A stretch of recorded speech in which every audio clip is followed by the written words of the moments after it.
Henry Royce spent 2 decades creating all manner of mechanical and electrical inventions before deciding to focus his energy on the automobile in 1904.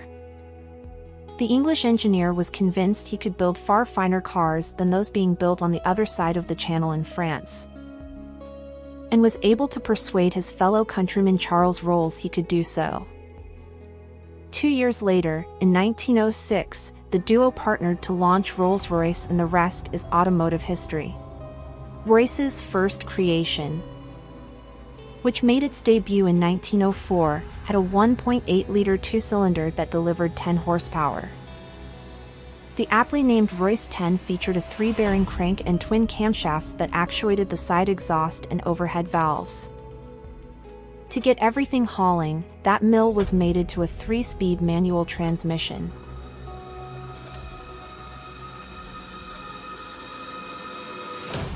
It takes 60 pairs of hands 400 hours to build a Rolls-Royce. This can more than double depending on the complexity of a bespoke commission. Annoyingly, octopuses can't build Rolls-Royces to save time.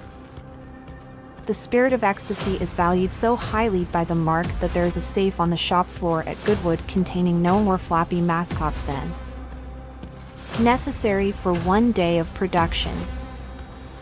The code is known only by a small circle of craftspeople. Apparently, they're not very ticklish either.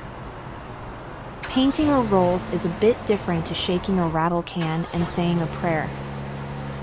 To get a mirror-like finish, 5 layers of paint are applied by the only robots you will find at the factory. Any hard-to-reach spots are painted by highly skilled paint experts. In total, the process of applying a flawless exterior finish takes 7 days and uses over 45 kilograms of paint. A bodge job isn't something that's in Rolls-Royce's vocab. Imperfections are not tolerated at any level. So leather is sourced from only the finest bulls, reared at high altitude to avoid stretching and insect bites. Blemishes, imperceptible to the untrained eye, are rejected, with off-cut leather being passed down to the fashion industry.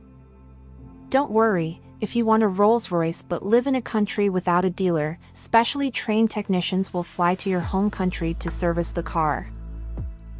This small band of experts have been affectionately dubbed flying doctors.